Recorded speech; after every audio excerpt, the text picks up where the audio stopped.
Hello students. सो आज हमारा जो टॉपिक है वो है इलेक्ट्रोस्टैटिक। तो हम एक न्यू सीरीज़ स्टार्ट कर रहे हैं और यहाँ पर हम कवर करेंगे आईआईटी जी और नीट के जो थियरी पार्ट हैं। ठीक है, तो सिंस ये हम मिक्स कर रहे हैं आईआईटी जी और नीट दोनों का सिलेबस, तो थोड़ा सा टेक्निकल है, जहाँ पे भी टेक्निकल डेरिवेशंस आएंगे, जहाँ पर नीट के बच्चों को, जो नीट की तैयारी कर रहे हैं बच्चे, उनको अगर वो नीड नहीं होगी तो मैं वहाँ पर बता दूंगा। बाकी ऑलमोस्ट आपको मालूम होगा कि सिलेबस दोनों सेम है, सिर्फ एक क्वेश्चंस का अंतर पड़ता है। तो उस डिफरेंस को हमने ऑलरेडी प्रीवियस वीडियोस जिसमें हमने देखा, आपने देखा होगा कि आईआईटी जी के numericals as well as NEET के भी न्यूमेरिकल्स जो पिछले साल के पेपर दैट इज़ 2016 के पेपर से हमने सॉल्व किए थे। तो आज इस सीरीज़ में हम 12th का स्टार्ट करेंगे और टोटल 10 यूनिट को हम लेकर चलेंगे। हर कपल ऑफ डेज़ में एक वीडियो अपलोड होगा, तो सब्सक्राइब कीजिए और अपडेटेड रहिए। तो स्टार्ट करते हैं। सबसे पहले हमारा जो कंटेंट रहेगा इलेक्ट्रोस्टैटिक, हम 4 पार्ट में डिवाइड किए, 4 पार्ट। तो आज छोटा वीडियो है, ठीक है, और कल आपको इसका सेकेंड और थर्ड पार्ट मिल जाएगा और fourth day that is with in 3 day आपका फोर्थ पार्ट अवेलेबल होगा। तो इस तरीके से हम एक पूरी यूनिट 4 दिन में कंप्लीट करेंगे, ठीक है। और इसके साथ जो इसके असाइनमेंट और जो न्यूमेरिकल्स हैं वो हम नेक्स्ट वीडियो में अपलोड करेंगे। तो हम सारी थियरी पार्ट इकट्ठा कर रहे हैं, सारे एक्सप्लेनेशन पार्ट हम एक समय एक ही जगह कर रहे हैं, ठीक है। तो लेट अस स्टार्ट।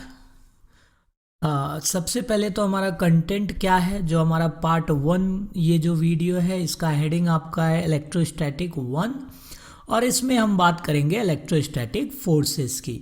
तो जो टॉपिक कवर करने वाले हैं वो है frictional electricity, second properties of electric charges, third Coulomb's law, fourth Coulomb's law in vector form, fifth units of charges, 6 relative permittivity और dielectric constant, 7th continuous charge distribution, जिसमें 3 part होते हैं, linear charge density, surface charge density और volume charge density. तो एक चीज़ आप यहाँ note कर सकते हो कि जो बच्चे सीबीएसई 12th की भी तैयारी कर रहे हैं, ठीक है, आई मीन जो अभी करंट में 12th में है, उनको भी ये बहुत ज़्यादा हेल्पफुल है, क्योंकि ये जो कंटेंट है it is based on NCERT, ठीक है, और थोड़ा सा इसे अपग्रेड किया गया है एडवांस लेवल तक।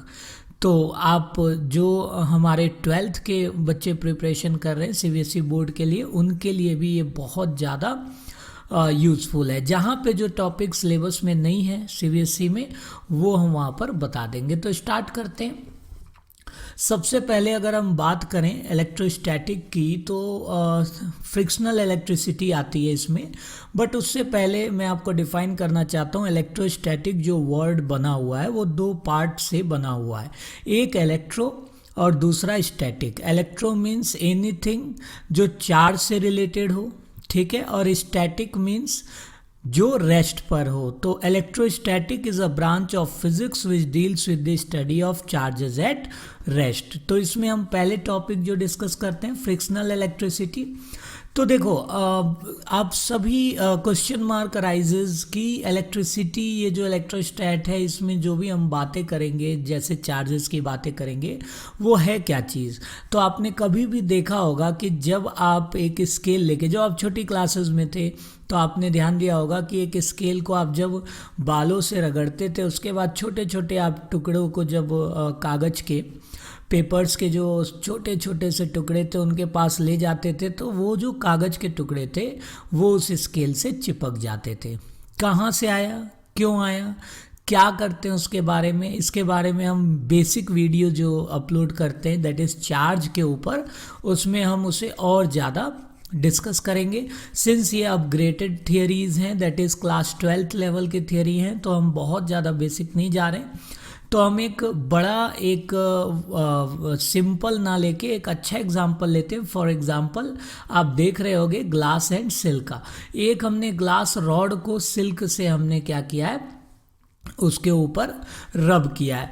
तो देखिए यहाँ पर एक टॉपिक आया हमारा frictional electricity. What is friction? तो जहाँ कहीं भी कोई चीज़ अपोज करती है और उसके खिलाफ या उसके अगेंस्ट हमें वर्क डन करना पड़ता है, तो वहाँ पे एक एनर्जी आती है, उसे हम फ्रिक्शनल एनर्जी कहते हैं। और वो एनर्जी अगर कहीं इलेक्ट्रिसिटी के टर्म्स में डिफाइन होती है तो उसे फ्रिक्शनल इलेक्ट्रिसिटी कहते हैं। ठीक है, तो फ्रिक्शनल इलेक्ट्रिसिटी आती कैसे है? What is the source?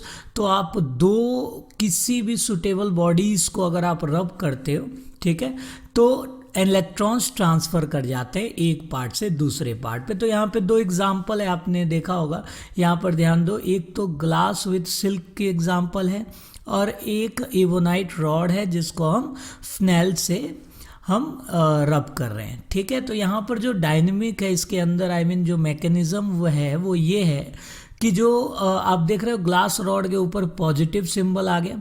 Obvious सी बात है, जितना पॉजिटिव सिंबल या जितना पॉजिटिव चार्ज, सिंबल मीन्स यहाँ चार्ज, जितना पॉजिटिव चार्ज आपके रॉड पर आएगा उतना ही पॉजिटिव चार्ज आपके इस सिल्क पे भी negative charge that is opposite charge इस सिल्क पे भी आ जाएगा। क्यों आएगा ये हम कंजर्वेशन प्रॉपर्टी में और ज़्यादा देखेंगे। और यहाँ देखो इवोनाइट रॉड पे हमारे पास नेगेटिव चार्ज और जो हमारा फ्नेल है उस पे हमारे पास पॉजिटिव चार्ज आ जाता है। ठीक है, कैसे? तो देखो यहाँ पर ट्रांसफ़र ऑफ इलेक्ट्रॉन्स होता है। तो आपने देखा पॉजिटिव, जो चीज़ें पॉजिटिव हो जाती है इसका मतलब वहाँ से इलेक्ट्रॉन निकला है या ट्रांसफ़र हुआ है दूसरे बॉडी पे। और जिसमें नेगेटिविटी बढ़ जाती है यानी इलेक्ट्रॉन्स बढ़ जाते हैं, इसका मतलब उसने कहीं ना कहीं इलेक्ट्रॉन्स को एक्सेप्ट किया है। तो यहाँ पर जब हम फ्रिक्शनल एनर्जी देते हैं, दैट इज़ जब हम रब करते हैं, तो जो लूजली बॉन्ड इलेक्ट्रॉन्स है जो ग्लास में था उसे इतना ज़्यादा इतना ज़्यादा उसे एनर्जी मिल जाती है कि वो उस मेटालिक सरफेस को छोड़कर या वो उस पर्टिकुलर बॉडी को छोड़कर दूसरे बॉडी में ट्रांसफ़र हो जाता है। और जिसके पास वो इलेक्ट्रॉन पहुंचता है, यहाँ पर फॉर एग्जांपल सिल्क, उसके पास वो इलेक्ट्रॉन एक्सेस में हो जाता है, इसकी वजह से वो नेगेटिव चार्ज हो जाता है। बेसिकली चार्जेस एक इनहेरिट प्रॉपर्टी है, फंडामेंटल प्रॉपर्टी, हर बॉडी के अंदर चार्जेस होते हैं, बट ये इंडिपेंडेंट जब हो जाते हैं दैट इज पॉजिटिव और नेगेटिव, तब ये अट्रैक्शन या रिपल्सन करना शुरू कर देते हैं। तो आप यहाँ पॉज करके इसको नोट कर सकते हो।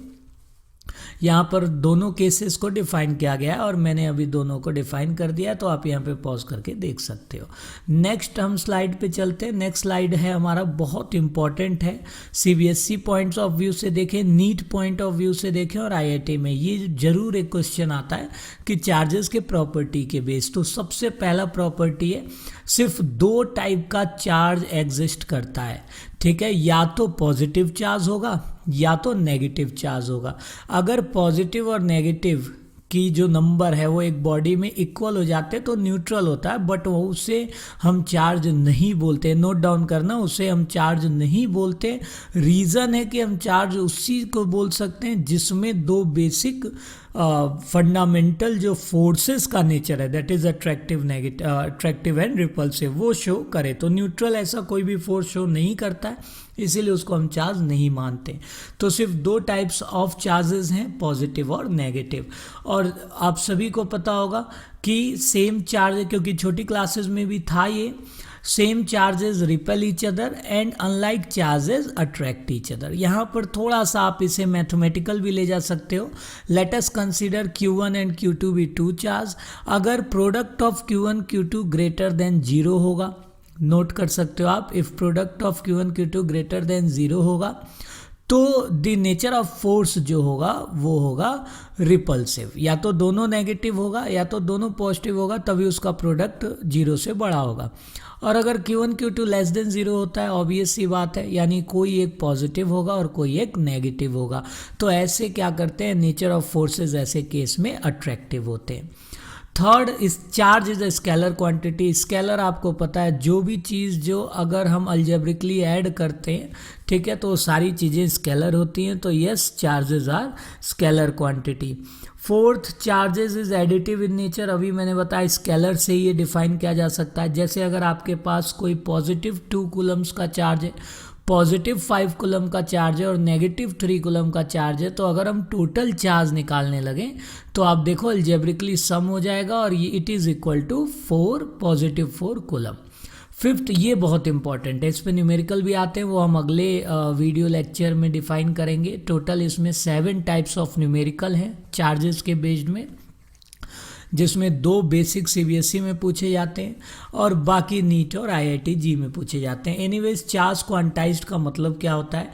क्वांटाइज्ड का मतलब है कि कोई भी चीज़ अगर वो एक क्वांटम नंबर के वो राउंड फिगर में, that is quantum number, discrete number में पाए जाएं, वो कॉन्टिन्यूस नहीं हो। जैसे 1 और 2 ये डिस्क्रीट नंबर्स होते हैं, बट 1.1, 1.2, 1.3 ये कॉन्टिन्यूस हो जाएंगे 1 और 2 में। तो यहाँ पर क्लियरली बोला जा रहा है कि चार्ज कभी भी 1.1, 1.2 ऐसे में नहीं पाए जाएंगे, हमेशा क्वांटम नंबर में ही पाए जाएंगे। ठीक है, तो अगर हम इसे एक्सप्रेस करते हैं तो it is express as Q is equal to plus minus NE, where NE is the quantum number and E is the charge, जिसकी यूनिट कूलम होती है और इसकी वैल्यू होती है 1.6 into 10 to the power -19 coulomb. ठीक है, मैं फिर कह रहा हूँ यहाँ पर बहुत सारे न्यूमेरिकल बनेंगे जो हम अगले वीडियो लेक्चर में डिफाइन करेंगे। पिछले 10 साल से जो आईआईटी और नीट में क्वेश्चन आए इस टॉपिक के बेस्ड में, वो भी हम अलग अलग पार्ट में इसको एक्सप्लेन करेंगे। तो आज हम सारा थियरी पार्ट को कलेक्ट कर रहे हैं। 6 जो पॉइंट है वो है चार्जेस कंजर्व। ठीक है, चार्ज कंजर्व का मतलब देखो, कोई भी चीज़ कंजर्व तब होती है जब initial number is equal to final number. ठीक है, यहाँ पर आप एक एग्जांपल मैं आपको देता हूँ बेसिक। मान लीजिए आपके पास NaCl है। ठीक है, टोटल नंबर ऑफ चार्ज निकाल दीजिए, Na में कितना, Cl में कितना। जब आप उनको सम करोगे, यानी Na अलग Cl अलग का जो चार्ज होगा दैट इज Z, उनको आप ऐड करो, और जब वो NaCl बना लेगा उसके बाद आप ऐड करो। 2 Na से एक ट्रांसफ़र होगा Cl में। ठीक है, Cl में एक 1 इलेक्ट्रॉन ऐड होगा और Na में 1 इलेक्ट्रॉन कम होगा। लेकिन आप जब NaCl का भी टोटल आप नंबर निकालोगे तो आप देखोगे इट इज़ सेम जो आपका अलग अलग था। तो यहाँ से पता चलता है कि यस, चार्जेस आर कंजर्व। ठीक है, आप यहाँ पर पॉज करके इसे नोट कर सकते हो। अगर किसी बॉडी पे चार्ज नहीं है, इसका मतलब उसके चार्ज की वैल्यू 0 है।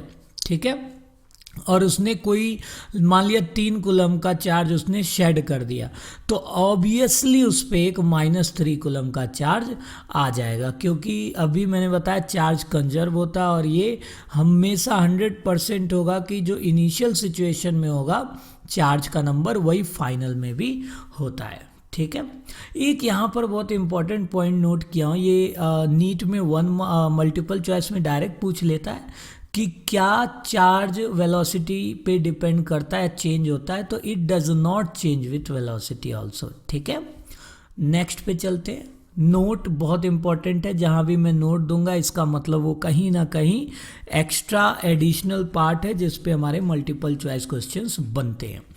ठीक है, अब देखो यहाँ पर, अब रिसेंट अभी तो हमने एक थियरी पढ़ी कि चार्ज आर क्वांटाइज्ड, फिर हम अगली देखेंगे कि यहाँ पर आजकल जो आज के समय में, अभी ये अपडेटेड नहीं है बुक्स में, लेकिन there exist quarks of charge, जैसे 1/3e में भी हैं, 2/3e में भी हैं, जो कि अभी क्वांटाइज्ड वाले थियरी से को फॉलो नहीं करते हैं, बट सिंस ये अभी अपडेटेड नहीं है इसीलिए हम इसे नहीं लेंगे।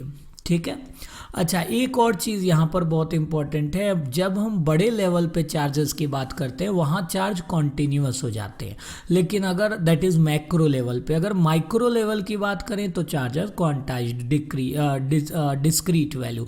तो ये भी आप नोट कर सकते हो कि एट माइक्रो लेवल चार्जेस है discrete value, but at macro level that is, अगर आप बड़ा लेवल ले रहे हो, ठीक है, बड़ा आप कोई सरफेस ले रहे हो, तो चार्जेस आर कॉन्टिन्यूस।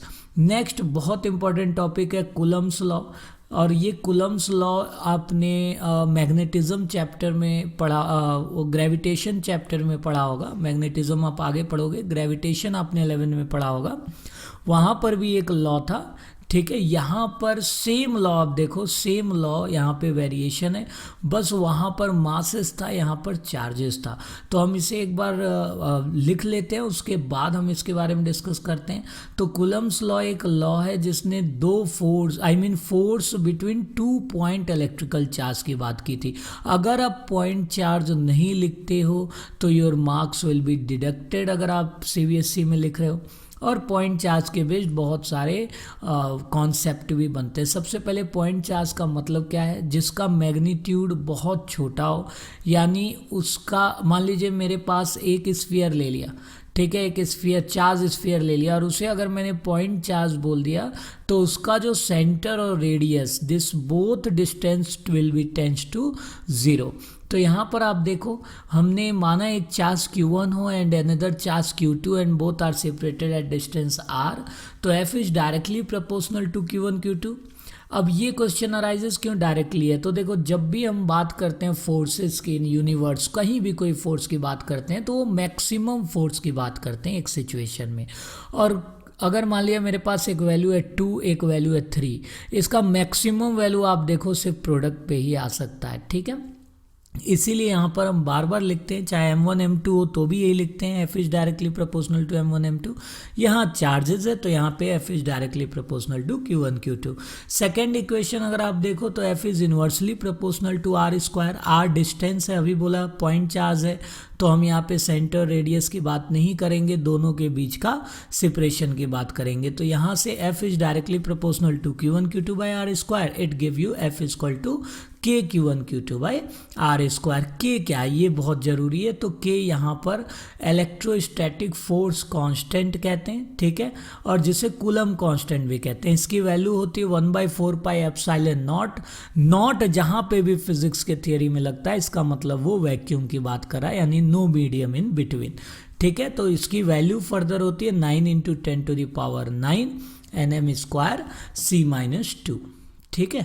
नेक्स्ट पे चलते हैं, नेक्स्ट स्लाइड पे आप देखो K इज इक्वल, अगर हम किसी मीडियम की बात करें तो अभी मैंने बोला एप्सिलॉन के नीचे अगर 0 लगता है यानी वैक्यूम, और कुछ नहीं लगता या M लगा देते हैं कई बार, तो एप्सिलॉन M की वैल्यू हो जाती है। तो अगर हम रेशियो निकालना चाहें तो ये रेशियो कैसे निकाला गया, सबसे पहले आप F इनिशियल ले लो, फिर आप F final means F medium ले लो, दोनों को डिवाइड करो, आप देखोगे जो एप्सिलॉन है वो ऊपर आ जाएगा as a numerator and epsilon naught will be as denominator, and you will get K is equal to epsilon R, that is relative permittivity. And अच्छा ये नोट कर लेना, it is also called specific inductive capacity और dielectric coefficient, and it is given by epsilon naught. तो अभी नीचे हमने इसका देखिए डेरिवेशन किया है। एनीवेज एप्सिलॉन नॉट की वैल्यू इंपॉर्टेंट है, K की वैल्यू इंपॉर्टेंट है, ये कई बार डाटा दिया नहीं रहता न्यूमेरिकल में, आपको ये लर्न करना रहता है। तो एप्सिलॉन नॉट की वैल्यू 8.85 बहुत है, up to 2 value decimal value, ठीक है, into 10⁻⁻12 coulomb square newton -1 metre -2। इसका डायमेंशन आप ज़रूर लिख लेना अगर आप CBSE बोर्ड के लिए प्रिपेयर कर रहे हो 12th के लिए, तो ठीक है। नेक्स्ट पे चलते हैं, Coulomb's law in vector form, ये बहुत इंपॉर्टेंट है।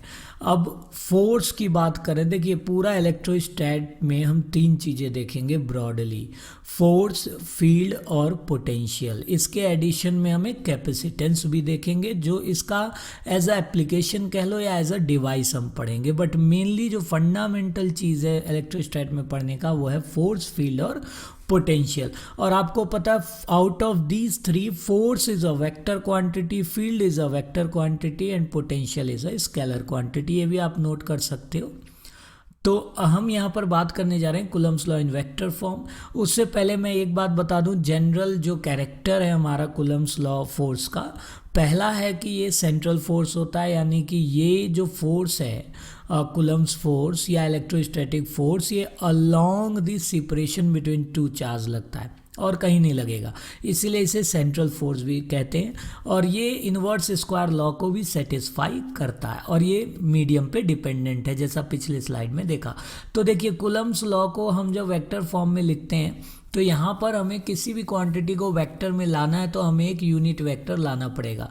अब जो यूनिट वेक्टर कहीं ना कहीं LHS वाली क्वांटिटी का डायरेक्शन भी दे और खुद का मैग्नीट्यूड उसका 1 हो, यानी it should not change the magnitude but also give the direction. तो आप देखो फोर्स यहाँ पर सिंस डिपेंड कर रहा है, क्योंकि Q1 Q2 हमारे पास स्केलर क्वांटिटी है, सिर्फ हमारे पास जो पोजीशन है वही वेक्टर है, तो force depending on the position vector, इसीलिए हम एक यूनिट वेक्टर लगाते हैं। बाद में जब हम यूनिट वेक्टर को सॉल्व करते हैं तो आप देखोगे कि नीचे R³ हो जाएगा और R12, बाद में आप R12 को R2 माइनस R1 और R21 को R1 माइनस R2 करके न्यूटन थर्ड लॉ भी प्रूव कर सकते हो, that is F12 is equal to minus of F21। ठीक है, और ये देखिए दो हमारे पास सिचुएशन है, एक Q1 Q2 जब ग्रेटर देन 0, आप देखो फोर्सेस का नेचर, यानी कि 1/2 अपोजिट लगेगा, यानी 1/2 के साथ 2/1 आएगा। और जब हम बात करेंगे Q1 Q2 लेस देन 0 की, दैट इज अट्रैक्टिव, तो जो F1/2 होगा वो R12 के अलॉन्ग लगेगा। ठीक है, तो ये हमारा आगे इसके और है नोट करना, फिर वही बात बहुत इंपॉर्टेंट पॉइंट होता है, cube term of distance is simply because of vector form, इसका कोई भी लेना देना नहीं है। अभी इससे पहले स्लाइड में भी आपको बताया था, Coulomb's law inverse square law को ही फॉलो करता है, it's just a presentation in the vector quantity. Next unit of charges की अगर हम बात करें तो SI यूनिट में, SI यूनिट MKS CGS आपको मालूम होगा, यूनिट कन्वर्जन मालूम होगा। यहाँ पे भी एक छोटा सा न्यूमेरिकल कभी कभी आ जाता है 11 से अपग्रेड करके। एनीवेज यहाँ पर हम MKS की बात कर रहे हैं, तो इन SI unit, unit of charges coulomb, और एक कूलम को आप डिफाइन कर सकते हो। ठीक है, देखिए आप यहाँ पॉज करके ये डेफिनेशंस नोट कर सकते हो, इसीलिए हम छोटे छोटे स्लाइड्स लिए हैं ताकि इजीली आप इसे देख सको। फर्दर अगर आपको ये नोट्स चाहिए तो आप कॉन्सेप्चुअल फिजिक्स का जो ऐप है वो आप डाउनलोड कर सकते हो गूगल प्ले स्टोर से, या अगर एप्पल यूज़र हो तो iTunes, otherwise go to website www.conceptualphysicsindia.com। अच्छा, यहाँ पर देखिए आपको डिफरेंट यूनिट्स दिया है, आप इसे पॉज करके रीड आउट कर सकते हो। नेक्स्ट स्लाइड पे हम चलते हैं। ये आप देखो यहाँ पर डिफरेंट कन्वर्जन्स है, 1 EMU ऑफ चार्ज से 1 कूलम ऑफ चार्ज की वैल्यू 3 × 10⁹ स्टेट कूलम। ये जब आप कंपटीशन के न्यूमेरिकल्स लगाओगे तो उसमें कई बार ऐसे कन्वर्जन आपको मिलेंगे, ये जरूर आप पढ़ लेना। एक तो EMU वाली वैल्यू और एक AB कूलम वाली वैल्यू, जो हम आगे डिस्कस करेंगे। अगला अगर हम पॉइंट देखें इसमें रिलेटिव परमिटिविटी और डाइलेक्ट्रिक कांस्टेंट और स्पेसिफिक इंडक्टिव कैपेसिटी, अभी इसको हमने डिस्कस किया था इसी चीज़ को पीछे, तो आप वहाँ से इसे देख सकते हो। आप चाहो तो यहाँ के पे कुछ इंपॉर्टेंट चीज़ें हैं जो आप नोट कर सकते हो। नेक्स्ट अगर हम बात करें कॉन्टिन्यूस चार्ज डिस्ट्रीब्यूशन की, जो आज का लास्ट टॉपिक है, तो अभी मैंने एक जगह बात किया माइक्रो और मैक्रो की।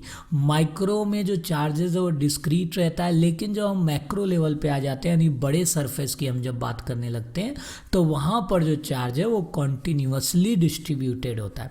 ठीक है, कॉन्टिन्यूसली डिस्ट्रीब्यूटेड से फ़ायदा क्या होता है? कॉन्टिन्यूसली डिस्ट्रीब्यूटेड से फ़ायदा ये होता है कि किसी भी पॉइंट पर जो चार्ज की वैल्यू होगी वो सारी सेम होगी।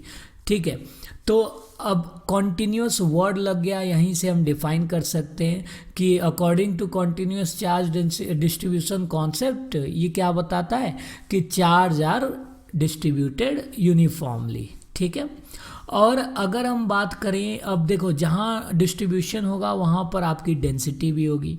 अब यहाँ पर 3 टाइप की डेंसिटी है, क्योंकि यहाँ 3 टाइप ऑफ सरफेस लेते हैं जहाँ पे हम चार्ज को डिस्ट्रीब्यूट कर सकते हैं। एक लेंथ, एक एरिया और एक वॉल्यूम के साथ ले चलते हैं हम। और ये बहुत ज़्यादा इम्पॉर्टेंट है अगर आप IIT की तैयारी कर रहे हो, क्योंकि यहाँ से जो डिफरेंशियल इक्वेशंस आपके पास बनेंगे, यहाँ पर देखिए, इसका बहुत ज़्यादा एप्लीकेशन पूछा जाता है न्यूमेरिकल में, जो कि एक बड़ा न्यूमेरिकल का जस्ट एक छोटा पार्ट होता है। तो ये तो आपको हैबिचुअल हो जाना पड़ेगा कि कहीं भी अगर लेंथ है तो क्या लगाएं, एरिया है तो क्या लगाएं, और वॉल्यूम है तो क्या लगाएं। बाकी जब आप वीडियोस देखते रहोगे तो आपको इससे एक आदत भी पड़ जाएगी और अच्छा भी लगेगा, क्योंकि ये बहुत बेसिक पार्ट है। कई बार नॉर्मल कैलकुलेशन से ज़्यादा अच्छा और इजी वे होता है इंटीग्रल मेथड या डिफरेंशियल मेथड से कैलकुलेशन करने, बाउंड्री को लेके। तो पहला इसमें देखिए लीनियर चार्ज डेंसिटी की बात है। सबसे पहले डिस्ट्रीब्यूशन की बात करें, अगर चार्ज किसी लीनियर ऑब्जेक्ट पे सरफेस पे, अगर लेट सपोज मेरे पास कोई थिन रॉड है उस पर अगर चार्ज को डिस्ट्रीब्यूट करें तो अब वो लेंथ वाइज डिस्ट्रीब्यूट होगा। तो जो डेंसिटी होगी that will be given as, अच्छा ये नोट आप करो कि जो यहाँ पे सिंबल्स है वो हर जगह पूरे फिजिक्स में सेम सिंबल हम यूज़ करेंगे पूरे क्लास 12th में, that is lambda is equal to lambda, यानी लीनियर चार्ज डेंसिटी की बात हो रही है, and this will be equal to q by l, implies that lambda is equal to D Q by d l. अगर हम छोटा ले लें तो इसे एज अ वेरिएशन ले लें, क्योंकि इक्वल है तो ऑब्वियस सी बात है इसे हम इंटीग्रेट भी कर सकते हैं। तो lambda is equal to D Q by d l. अब अगर हमें क्यू निकालना हो तो आप देखो, आप इसे क्रॉस मल्टीप्लाई करो और Q will be lambda D L का integration. Next surface charge density that is sigma, symbol याद रखना। अगर आपका कोई भी चार्ज किसी एरिया पर डिस्ट्रीब्यूट हो रहा है, अच्छा एक मिनट यहाँ पर थोड़ा सा मैं बैक जाऊँगा, यहाँ पर देखिए यहाँ एप्लीकेशंस कैसे आते हैं। अगर आपको बोल दिया कि आपका एक सर्कुलर रिंग है, ठीक है, और उस पर चार्ज डेंसिटी लैम्डा है, चार्ज बताओ, तो यहाँ पर जो इंटीग्रेशन आपने लगाया that is lambda D L. D L lambda तो कांस्टेंट हो गया, डी एल का इंटीग्रेशन हो जाएगा 0 से 2 पाई आर, अगर फुल सर्किल की बात कर रहा है, ठीक है। तो ये हो जाएगा Q is equal to lambda into 2 pi r. अगर हाफ की बात कर रहा है, क्वार्टर की बात, जो भी है वो अकॉर्डिंगली आपका लिमिट चेंज हो जाएगा। तो इसके लिए आप 11th का लेक्चर देखना, बेसिक इंटीग्रेशन एंड डिफरेंशिएशन। ये नीट के बच्चों को भी पूछ लेता है, इसीलिए इसको आप मैथ समझ के नहीं छोड़ना। नेक्स्ट सरफेस की बात, सेम बात है। अगर कोई आपके पास सरफेस है, मान लिया स्फीयर हो, मान लिया कोई रेक्टेंगल हो, कहीं भी अगर आपके पास कोई सरफेस है और उस सरफेस में कोई चार्ज डिस्ट्रीब्यूट हो रहा है, तो आपको यहाँ पे ध्यान देना होगा कि जो चार्ज डेंसिटी होगी वो Q by S that is D Q by D S के बराबर होगी, और इसे फर्दर आप मल्टीप्लाई करके निकाल सकते हो। Q is equal to integration of sigma d s. यहाँ भी एक केस डिस्कस कर ले रहे हैं, मान लिया रेक्टेंगल हो तो ये d s will be a that is l into b, square हो तो एल स्क्वायर, अगर स्फीयर हो तो 4 पाई आर स्क्वायर, ये इंटीग्रेट हो जाएगा 0 से, और इस तरीके से आपका टोटल चार्ज आ जाएगा, ठीक है। नेक्स्ट की अगर हम बात करें वॉल्यूम चार्ज डेंसिटी की, तो इसका सिंबल होता है रो, और वॉल्यूम मान लीजिए मेरे पास एक क्यूब है जिसका लेंथ ब्रेथ हाइट तीनों है, वहाँ पर अगर चार्ज डिस्ट्रीब्यूट होता है तो वहाँ पे हम सिंबल लगाते हैं रो का, और वहाँ से हम फार्मूला बनाते हैं Q बाई वी का। तो जो रो विल बी इक्वल टू, अच्छा यहाँ पे मैंने एक अलग सिंबल दे दिया, आप इसे वी कर लो, तो rho is equal to Q by V implies that rho is equal to D Q by D V, और यहाँ से आप उस डी वी को इंटीग्रेट कर सकते हो, ठीक है। तो इस तरीके से हम अपने लास्ट स्लाइड पर हैं। इसके बाद मैं फिर बता दूं आपको, टोटल इलेक्ट्रोस्टैटिक हम 4 वीडियोस में कवर करेंगे। ये हमारा बेसिक पार्ट था, दैट इज़ इलेक्ट्रोस्टैटिक फोर्स की बातें थी। यहाँ पर अगर आप देखो तो कूलम्स लॉ के based total 12 types of numericals हैं total, I mean including IIT NEET, तो और एकेडमिक एज वेल। तो हम उसे जब एक बार हम थियरी पार्ट इलेक्ट्रोस्टैट का कंप्लीट कर लेंगे तो हम उसको भी डिस्कस करेंगे, ठीक है। एनीवेज आई होप कि ये हेल्पफुल रहे, और फिर रिपीट कर दूं, इसके बाद हमारे पास 3 और पार्ट हैं इलेक्ट्रोस्टैटिक के, जिसमें हम टोटल इलेक्ट्रोस्टैट को कवर करेंगे। तो thank you, have a nice day, और अपडेट रहो, सब्सक्राइब करो, ताकि जैसे ही अगला वीडियो आए आपको दोबारा सर्च नहीं करना पड़े, आप पे सीधा अपडेट आ जाए, ठीक है। और कोई भी कमेंट हो आप नीचे इसमें रख सकते हो। बाकी आप कॉन्सेप्चुअल फिजिक्स india@gmail.com पे भी आप भेज सकते हो, और वेबसाइट पर अगर आप जाते हो तो वहाँ पे भी आपके पास message and online chat support है। एक और चीज़, आप अगर वेबसाइट पे जाते हो तो वहाँ पे एक डिस्कशन फोरम है। अगर आपको कोई भी, वहाँ चैप्टर वाइज मैंने डिस्कशन फोरम को दे दिया है एक अलॉटमेंट, किसी भी चैप्टर में कोई भी डाउट हो आप अपना डाउट उसे पोस्ट करो। पोस्ट आपको बहुत ईजिली, या तो टाइप करो, नहीं टाइप कर पाते हो तो आप किसी पेज पे लिखो, उसका पिक लो और अपडेट कर दो, वो भी ऑप्शन है, और उसका सॉल्यूशन आपको पहुंच जाएगा, ठीक है। तो थैंक यू, सब्सक्राइब करना ना भूलें, बाय बाय।